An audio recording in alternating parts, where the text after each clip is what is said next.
The Chandian Effect, a bridge between mystical experience and neuroscience. Introduction. What is the Chandian Effect? The Chandian Effect is a term coined by philosopher of religion David Christopher Lane to describe a striking and recurrent pattern in spiritual life. Devotees have vivid, transformative experiences of their guru or deity, visions, voices, rescues, healings, and then attribute those events to the external agency of the figure they revere.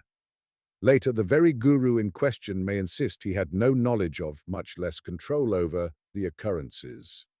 The name Chandian honors Faqir Chand, a North Indian mystic, who famously told followers that the visions they experienced of him occurred without his conscious intervention.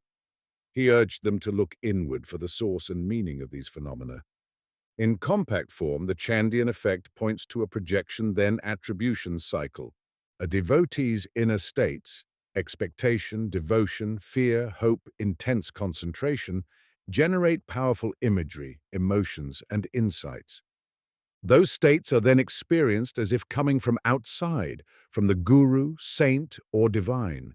The devotee credits the external figure as the causal agent, reinforcing the cycle of devotion and authority. Crucially, recognizing the Chandian effect does not dismiss the authenticity or value of the experience. It reframes causation. The miracle may be real in meaning yet misattributed in origin. The effect invites a fresh look at the psychodynamics of devotion, the neural basis of vivid religious experiences, and the philosophical implications for spiritual authority and personal transformation. A narrative point of departure, Faqir Chand's confession. One oft-retold story concerns soldiers devoted to Faqir Chand who in the terror of battle reportedly saw the guru's radiant form guiding them to safety. After the war, they offered thanks, describing in detail the instructions he had given. Chand replied in essence, "I did no such thing. I was not aware of your crisis." His humility confounded them. Yet the salient fact remains. The soldiers' experiences were efficacious. They survived, reorganized their courage, and acted decisively. This paradox, genuine effect, mistaken attribution, captures the Chandian effect in miniature. Even if the proximal cause was self-generated cognition under duress, the experience's instrumental power, reducing fear, enhancing clarity, galvanizing action, was enormous. Far from debunking faith, Chand's confession relocates the miracle from the guru's supposed remote intervention to the protean capacities of human consciousness. What the Chandian effect is and isn't. It is a description of how expectation, devotion, and context can shape perception so that inner experiences feel like encounters with an external agent. It is not a dismissal of spiritual life. The Chandian effect does not deny that religious experiences can transform lives, inspire moral action, or disclose insight. It is a caution against reifying inner experience as proof of a guru's supernatural power or omniscience. It is not a claim that all religious experiences are projections. Rather, it highlights a common mechanism especially salient in devotional contexts. Psychological dynamics, projection, attribution, and meaning. The projection-attribution loop, priming and expectation, long practice, stories of miracles and communal anticipation, seed the mind with templates for what an encounter with the sacred should be like. Altered state or crisis, meditation, chanting, fasting, grief, pain, combat, or illness can reorganize cognition and emotion, making imagery more vivid and boundaries more permeable. Self-generated phenomena. Vivid thoughts, memories, fragments of the guru's face or voice, archetypal symbols, all can surface. Externalization. The mind's agency detection bias, its tendency to infer intentional agents, especially under uncertainty, interprets these as coming from the guru. Reinforcement. The relief, joy, or clarity that follows acts like a reward signal, strengthening both the memory and the interpretive framework. Why it feels so real. Effective charge, strong emotions heighten salience and realness. Coherence with belief. Experiences interpreted through a familiar theology or story world fit better and thus feel more credible. Social validation. Communities retell and ritualize the stories, conferring authority on the narrative and its meaning. The value that remains. Even if internally generated, the experience can deliver moral motivation. The guru saved me. I must live worthy of that gift. Cognitive reframe. Fear to courage, despair to hope. Trauma integration. A story that holds unbearable events within a sacred frame. Communal bonding. Shared testimony deepens identity and support. Neuroscience of the Chandian Effect. From a brain science perspective, the Chandian Effect exemplifies internally generated but externally attributed perception. 1. Temporal parietal junction, TPJ, the self-other boundary. The TPJ plays a key role in distinguishing self-generated thoughts from externally originating events. Perturbations here, through stimulation, seizure activity, or altered states, are linked to experiences like the sensed presence, a feeling someone is nearby, out-of-body experiences, or passivity phenomena, thoughts that feel inserted. In intense devotion or crisis, heightened arousal plus suggestibility may bias the system toward external attribution, making an inner image of the guru feel like an encounter with a separate mind. 2. Default Mode Network, DMN, loosening the ego's grip. The DMN supports self-referential processing and an autobiographical I during focused meditation, chanting, or flow. DMN activity can decrease, correlating with reports of ego dissolution or merging with a larger presence. With weaker self-boundaries, imagery and affect may be less tagged as mine, opening the door for sacralized externalization. The guru is here, rather than I pictured the guru. 3. Limbic and dopaminergic systems, reward, awe, and conviction. The amygdala, hippocampus, and mesolimbic dopamine pathways respond to novelty, salience, and reward. Devotional states, saturated with longing, love, surrender, can amplify dopamine and stamp in memories with high confidence. The same biology that makes a first kiss unforgettable can make a vision of the guru indelible and conviction-laden. 4. Sensory cortices and imagery networks. Vividness without vision. Visual and auditory cortices activate during mental imagery. In altered states, sleep deprivation, fasting, rhythmic drumming, deep meditation, top-down predictions can dominate, producing imagery so vivid it competes with sensory input. When a devotee hears a guiding voice during prayer, we may be seeing the auditory system entrained by expectation, not deception, but neural completion. 5. Interoception and the insular, felt presence as bodily pattern. The insula integrates bodily signals into feeling states. Palpitations, gooseflesh, warmth in the chest, interpreted within a devotional frame, become the guru's grace moving through me. The bodily truth is genuine, the label is learned. Predictive processing, how the brain makes sacred sense. The brain functions as a prediction engine. It constantly generates models of what is likely to happen next, and then updates those models with sensory data. In this framework, strong priors, e.g., my guru protects me, bias perception, especially when incoming data are ambiguous or noisy, night vigils, battlefields, grief. The mind fills in missing details with top-down expectations, which can take form as images, presences, or voices that conform to the belief.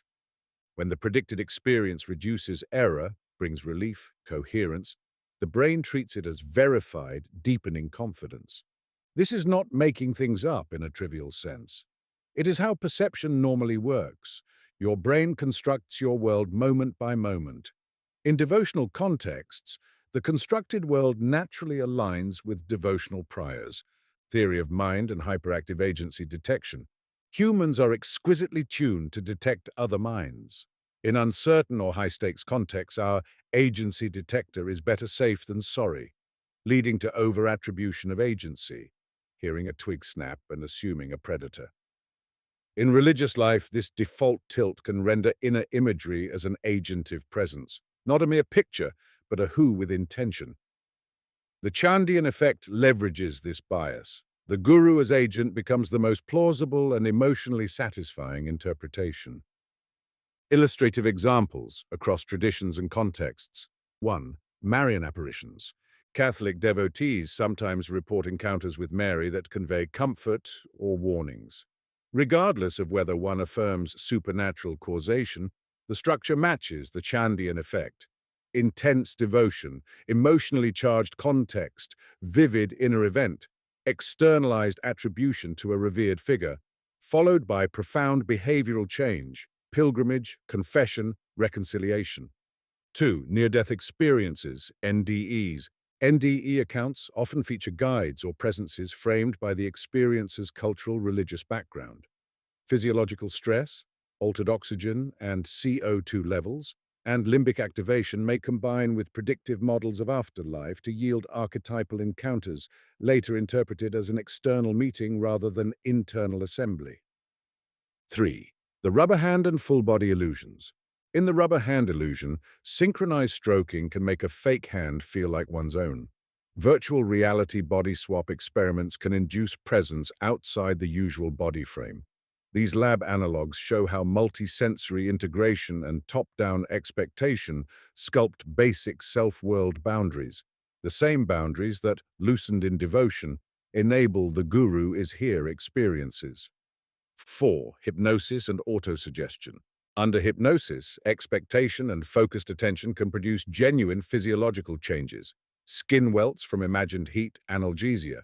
Devotional practices similarly narrow focus and boost suggestibility, making internally generated content feel convincingly other. 5. Placebo, nocebo, and ritual efficacy. Placebo responses demonstrate how belief, ritual, and authority trigger measurable improvements via endogenous opioids and dopamine. Religious rituals piggyback on this machinery.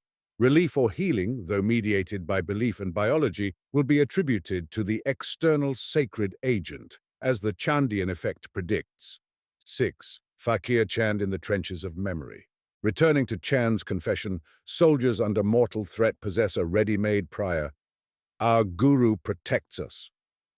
A flash of imagery in a foxhole, a felt push to move left instead of right, a sudden calm. These become narrated as the guru's intervention. Yet the neural ingredients, stress arousal, predictive completion, interoceptive shifts, and memory tagging are all present and sufficient. Philosophical implications, authority, autonomy, and the source of grace. Rethinking authority. If miracles central to a community's narrative are, at least sometimes, self-generated yet outwardly attributed, then spiritual authority must shift from claims of supernatural control to demonstrable wisdom and ethics. A teacher's value lies less in wielding occult power than in cultivating conditions where students discover their own depths. The status of experiences. Are such experiences less real? Not at all.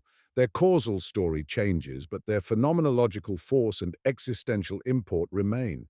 They can still reorient a life, reconcile a relationship, or inspire service. The Chandian view honors meaning while clarifying mechanism. Grace from within. The effect points to a quiet but radical thesis. What devotees often call grace may be a capacity already latent within, released by expectation, ritual, community, and disciplined attention. The transcendent is encountered imminently as the flowering of the mind's native powers. A compassionate caution. Dangers of misattribution. Spiritual exploitation. If power is misattributed to the guru, corruption can follow. Recognizing the Chandian effect inoculates against undue dependency and abuse. Epistemic closure. Treating self-generated visions as infallible external commands can suppress critical inquiry. Neglect of ordinary causes. Attributing improvement solely to miracles may obscure medical, psychological, or social interventions that also matter. A mature spirituality can welcome wonder while keeping discernment awake. Integrating the science and the sacred, how the neuroscience clarifies without reducing. TPJ helps explain externalization. DMN explains ego dissolution. Limbic/dopamine explain awe and conviction. Sensory cortices explain imagery vividness. Insula explains felt presence. Predictive processing shows how beliefs guide perception. Agency detection shows why experiences take the form of a someone, not as something. This is explanatory companionship, not erasure. The science accounts for how such experiences arise. It does not decree what they mean. Meaning remains negotiated within persons, communities, and traditions. A middle way. For believers, the Chandian effect can refine devotion, seek teachers who acknowledge limits, emphasize practice over spectacle, and direct praise back to the seeker's own capacity. For skeptics, it offers a charitable account of religious experience that honors human depth without positing supernatural control. Practical applications, using the insight wisely. Pastoral and clinical care. Encourage clients to honor the healing in their experiences while exploring internal resources that made them possible: attention, breath, community, narrative reframing. Education in religion and philosophy. Teach the Chandian effect alongside theories of mind and perception to cultivate critical empathy, understanding without condescension. Contemplative training. Structure practices that prime benevolence and self-efficacy rather than dependency.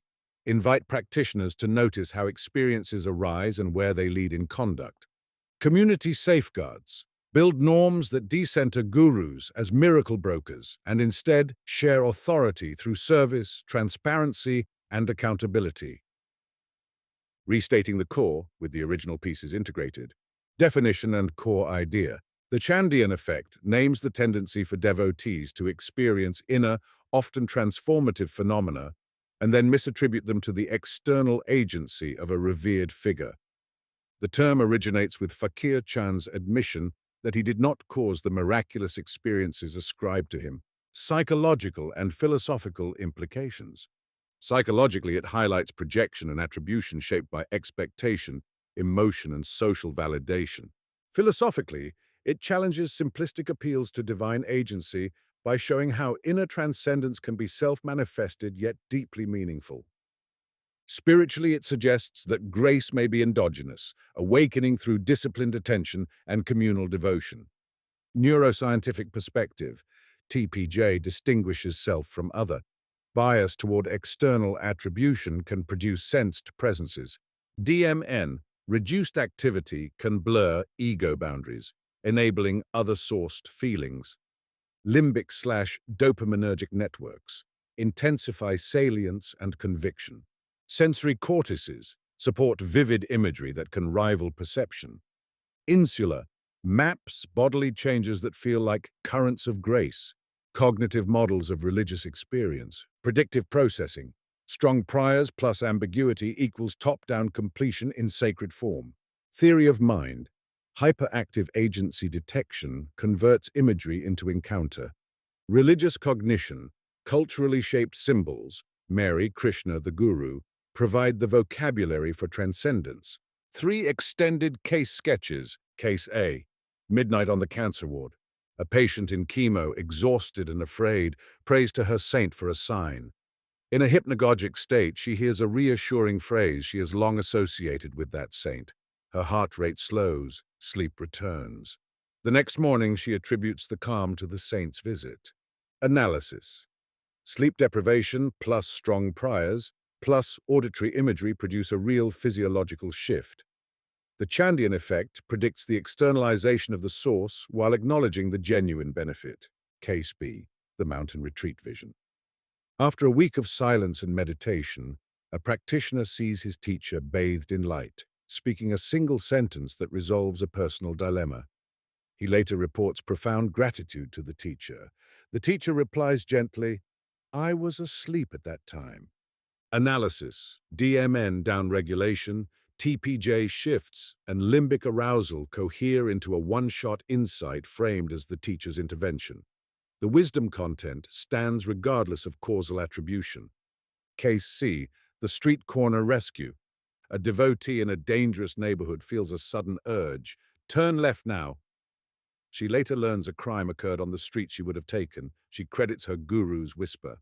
Analysis. Subtle environmental cues, peripheral vision, and tacit pattern recognition can surface as an imperative. Interoception plus predictive models shape it into the guru's voice. The protective action is real. The attribution is Chandian. Objections and replies. Objection: you've explained away the sacred. Reply: no. The account explains how experiences arise, not whether the ultimate reality behind them exists. It offers a humble epistemology, treat inner events as meaningful while holding causal claims lightly. Objection. If self-generated, why are experiences so specific and timely? Reply. The mind is exquisitely context-sensitive. Under pressure, it can draw on neglected cues and memories, integrate them rapidly, and present guidance in the most authoritative form available, the guru's voice. Objection. Communities report shared miracles. Surely that exceeds psychology. Reply. Social priming, contagion, and collective effervescence can align expectation and perception across groups. Shared symbols yield convergent narratives without requiring coordinated supernatural control. A constructive spiritual ethos.